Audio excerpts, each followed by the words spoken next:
তো শেষ হয়েছে আজকের মানি নাইট রটি। বলতে গেলে আজকের মানি নাইট রটি অসাধারণ ছিল। আর আজকের মানি নাইট রয় সেটলেন্স সিএম পাঙ্কের মধ্যে আক্রমণ দেখা গিয়েছে জাজমিনের মেম্বারগুলো তাদের ট্যাগ টিম টাইটেলটি হেরে যেতে ভাইকেন রেডারদের কাছে। আর সবচেয়ে বড় বিষয় হচ্ছে যে আজকের মানি নাইট রটি শেষ হয়ে যাওয়ার পর ডাব্লিউডাব্লিউই সামনের সপ্তাহের মানি নাইট রটি টেপ করে নিয়েছে।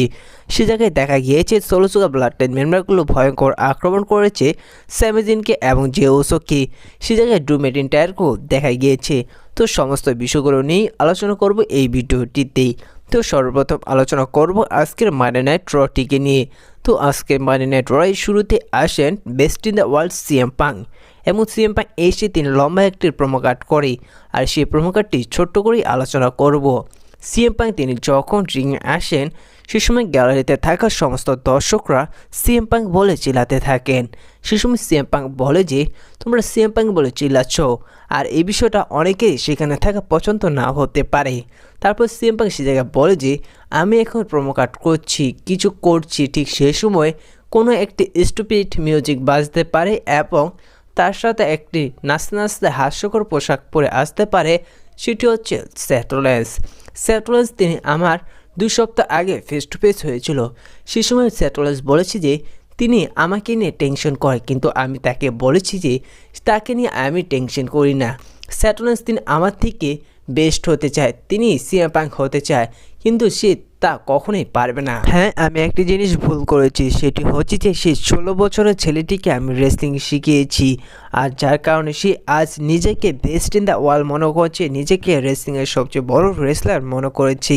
এখন সে আমাকে ইন্টারফিয়ার করে, তাকে আমি এই রিগের মধ্যে ফ্রি রেসলিং শেখাবো, ফ্রি লেসেন শেখাবো। এক পর্যায়ে ড্রু ম্যাকিন্টায়ারকেও সিএম পাং তার প্রোমো কার্ডের মধ্যে নিয়ে আসেন। সে জায়গায় সিএম পাং বলে যে ড্রু ম্যাকিন্টায়ারও তার থেকে নিজেকে বেস্ট মনে করেছিল, কিন্তু আমি ড্রু ম্যাকিন্টায়ারকেও দেখিয়ে দিয়েছি যে আসলে বেস্ট কি। সেটলেন্স তোমার থেকে বেস্ট হচ্ছে ড্রু ম্যাকিন্টায়ার, তাকে যদি আমি দেখিয়ে দিতে পারি আসল বেস্ট কি, তাহলে তুমি আমার কাছে কিছুই না। এক পর্যায়ে সিএম পাং তিনি সেটলেন্সকে নিয়ে সেই জায়গায় উল্টাপাল্টা কথা এবং তাকে অপমান এবং তাকে কল আউট করতে থাকে। পরবর্তীতে সে জায়গায় সিএম পাং গ্যালারিতে থাকা সমস্ত দর্শকদের বলে যে সিএম পাং বলে চিল্লাতে। তারপর যখন সিএম পাং বলে চিল্লাতে থাকে গ্যালারিতে থাকা সমস্ত দর্শকরা, তারপর সে জায়গায় দেখা যায় যে সেটলেন্স তিনি আসেন দর্শকের মধ্যে দিয়ে। সেই সময় না দেখা গিয়েছে সেটলেন্সের কোনো থিম সং, না দেখা গিয়েছে কোনো সেটলেন্সের এন্ট্রেন্স, কিন্তু সরাসরি সেটলেন্স তিনি সমস্ত দর্শকের মধ্যে দিয়ে আসেন এবং তিনি সে জায়গায় দাঁড়িয়ে থাকেন। সেটা দেখে সিএম পাং বলে যে সেটলেন্স তোমাকে সেই দর্শকের মধ্যেই সে জায়গায় তোমাকে মানায়। তারপর সে জায়গায় সেটলেন্স প্রোমো কাট শুরু করেন। সে জায়গায় সেটলেন্স বলে যে তুমি যখন 10 বছর আগে এই ডাব্লিউডাব্লিউ ছেড়ে চলে গিয়েছো, এই ডাব্লিউডাব্লিউটি আমি আমার কাঁধে নিয়ে সামনে এগিয়ে নিয়েছি, এই দর্শকরা আমাকে সাপোর্ট দিয়েছি। আজ তুমি এখন ডাব্লিউডাব্লিউতে এসেছো নিজের টাকা কামাতে, নিজের ভবিষ্যৎ করতে, সেটা আমি কখনোই হতে দিব না। আর সিএম পাং তুমি দেখছো এখানে সমস্ত দর্শকরা, এই জায়গার সমস্ত দর্শকরা যতবার রেসলম্যানিয়ার মেইন ইভেন্ট দেখেছে, তুমি একবারও সে জায়গায় রেসলম্যানিয়ার মেইন ইভেন্ট করতে পারোনি। আর এটা শুনেই সিএম পাং তিনি অনেকটা রেগে যায় এবং তিনি রিং ছেড়ে সেটলেন্সকে আক্রমণ করতে দেয় সে জায়গার সমস্ত দর্শকের মধ্যে, এবং সেটলেন্সও ছুটে আসেন সিএম পাংকে আক্রমণ করার জন্য, এবং এদের মধ্যে ভয়ঙ্কর আক্রমণ শুরু হয় এবং তাদের আক্রমণ থামাতে সে জায়গায় আসেন সেখানে থাকা সমস্ত সিকিউরিটি গার্ডরা, এবং কোনো মতনই তাদের আক্রমণ থামাতে পারছে না। কখনো রিংয়ের মধ্যে আক্রমণ করছে, কখনো রিংয়ের বাইরে আক্রমণ করছে। এক পর্যায়ে এদের আক্রমণ থামায়। পরবর্তীতে ব্যাক স্টেজে সেটলেন্স তিনি যা অ্যাডাম পিয়ারের কাছে সিএম পাং এবং তার ম্যাচটি কনফার্ম করার জন্য। সে দেখ অ্যাডাম পিয়ার সেটলেন্সকে বলেছে তোমার এই বিষয়টা আমি ভেবে দেখব, বর্তমানে আমার কাছে অনেক কাজ রয়েছে। এটা বলে সে থেকে অ্যাডাম পিয়ার চলে যায়।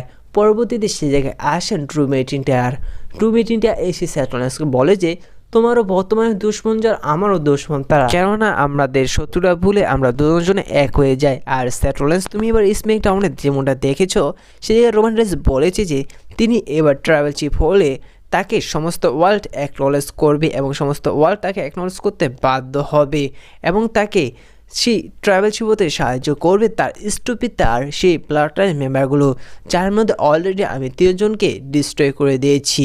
সে জায়গায় সেটলেন্স বলেছে তুমি যাদের কথা বলছো এবং তার মধ্যে স্যামিজিন এবং জেউসো সে হচ্ছে আমাদের বেস্ট ফ্রেন্ড, আর তুমি রোমান রেন্সকে ডিস্ট্রয় করার কথা বলছো। আমি অলরেডি তাকে অনেকটাই ডিস্ট্রয় করে দিয়েছি রেসলমেনিয়াতে। সে দেখে আমাকে রোমান রেন্সকে ডিস্ট্রয় করতে সাহায্য করেছে জেউসো এবং স্যামিজিন, যার কারণে আমি তাদের এগেনস্টে যেতে পারবো না, আমি তোমার সাথে বন্ধুত্ব করতে পারবো না। তুমি দেখো তোমার রাস্তা আর আমি দেখছি আমার রাস্তা। তুমি সিএম পাংকে যেটা করতে না পেরেছো আমি সেটা করে দেখিয়ে দিব। সে জায়গায় ড্রু ম্যাকইন্টায়ার এবং সেথ রলিন্সের সেগমেন্টটি শেষ হয়। পরবর্তীতে আবার অ্যাডাম পেয়ার একটি ব্যাক স্টেজের সেগমেন্ট দেখা গিয়েছে। সে জায়গায় অ্যাডাম পেয়ার কনফার্ম করে যে এবার সেথ রলিন্স এবং সিএম পাংকের ম্যাচটি দেখা যাবে 6 জানুয়ারি নেটফ্লিক্সে রয়ের জন্য, সে জায়গায় কনফার্ম করে দেয়।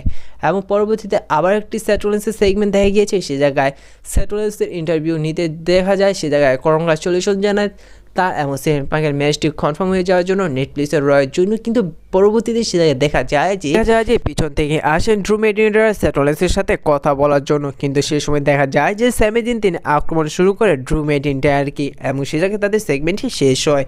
আর বাকি ম্যাচগুলো নিয়ে এবার আলোচনা করা যাক। আজকের মানডে নাইট রয়ে দেখা গিয়েছে লুবলি কাইজার এবং ব্রন ব্রেকারের মধ্যে একটি ইন্টারকন্টিনেন্টাল চ্যাম্পিয়নশিপের ম্যাচ। আর ব্রন ব্রেকার কোনো মতে নিয়ে পারছে না লুবলি কাইজারকে হারাতে, কিন্তু এক পর্যায়ে লুবলি কাইজারকে হারিয়ে ব্রন ব্রেকার সাকসেসফুলভাবে তার টাইটেলটি রিটার্ন করে নেয়। আর আজকের মানডে নাইট রয়ে দেখা গিয়েছে রিয়া রিপ্লাই এবং লিভ মোরগানের সেগমেন্ট, যে সেগমেন্টটি নিয়ে আলোচনা করার কোনো ইচ্ছে নেই। মেইন ইভেন্টে একটি র ট্যাগ টিম চ্যাম্পিয়নশিপের ম্যাচ দেখা গিয়েছে। সে জায়গায় দেখা গিয়েছে যে ফিন বালার এবং জিটি ম্যাকডোনাল্ড তাদের ট্যাগ টিম টাইটেলটি ডিপেন্ড করেছে ব্রাইকিং রেডার এগেনস্টে। তো আপনাদের যেমনটা বলেছিলাম যে কালকে ভিডিওতে ব্রাইকিং রেডার তারা নতুন ট্যাগ টিম চ্যাম্পিয়ন হবে, সিএম পাং সেথ রলিন্সের মধ্যে আক্রমণ দেখা যাবে। তো কালকে ভিডিওতে আজকের মানডে নাইট রটি নিয়ে যা যা বলেছিলাম ঠিক তাতেই দেখা গিয়েছে আজকের মানডে নাইট রয়ে ব্রাইকিং রেডার এবং ফিন বালারদের মধ্যে ট্যাগ টিম চ্যাম্পিয়নশিপের ম্যাচটি শুরু হলে ম্যাচটি এক পর্যায়ে গিয়ে দেখা যায় যে ফিন বালার তিনি স্টিল চেয়ার দিয়ে যখন আক্রমণ করার চেষ্টা করবে এবং ব্রাইকিং রেডার মেম্বারগুলোকে, এবং যখন ফিন বালার তিনি স্টিল চেয়ার আনতে যায় ঠিক সেই সময় ডেমিয়ান প্রিস্ট এসে পড়ে এবং ডেমিয়ান প্রিস্ট এসে ফিন বালারের কাছ থেকে সেই স্টিল চেয়ারটি নিয়ে নেয়। এবং পরবর্তীতে ফিন বালার রিংয়ে গেলে ব্রাইকিং রেডারের দুটো মেম্বার ভয়ঙ্কর আক্রমণ করে ফিন বালারকে এবং সেই জায়গায় তাদের হারিয়ে ব্রাইকিং রেডার তারা আজকে মানডে নাইট রয়ের মেইন ইভেন্টে নতুন র ট্যাগ টিম চ্যাম্পিয়ন হয়ে যায়। আর এই জায়গায় আজকের মানডে নাইট রটি এন্ডিং হয়। আর আজকের মানডে নাইট রটি শেষ হয়ে যাওয়ার পর ডাব্লিউডাব্লিউই সামনের মানডে নাইট রটি টেপ করে নিয়েছে। সে জায়গায় দেখা গিয়েছে সোলো সুগার ব্লাড লাইন মেম্বারগুলোকে, ড্রু ম্যাকইন্টায়ারকে, জেউসোকে, স্যামিজিনকে। দেখা যায় যে ড্রু ম্যাকইন্টায়ার এবং স্যামিজিন রিংয়ে আসেন। পরবর্তীতে দেখা যায় যে জেউসো এসে স্যামিজিনের সাথে মিলে ড্রু ম্যাকইন্টায়ারকে ভয়ঙ্কর আক্রমণ করে। পরবর্তীতে সে সোলো সুগার ব্লাড লাইন মেম্বারগুলোকে দেখা যায় তারাও এসে জেউসোকে এবং স্যামিজিনকে ভয়ঙ্কর আক্রমণ করে একেবারে ডিস্ট্রয় করে দেয়। তো এদের স্টোরিলাইন আসলে কী হতে চলেছে, সেথ রলিন্সের স্টোরিলাইন কী হতে চলেছে, এই বিষয় নিয়ে খুব শীঘ্রই একটি ইন্টারেস্টিং ভিডিও আসতে চলেছে এবং সেই ভিডিওতে আপনাদের থেকে অনেক কিছু জানার রয়েছে। তো এই ভিডিওটা এই পর্যন্তই ছিল, দেখা হচ্ছে পরবর্তী ভিডিওতে নতুন কোনো আপডেট নিয়ে। তো ততক্ষণ ভালো থাকুন, সুস্থ থাকুন, ধন্যবাদ।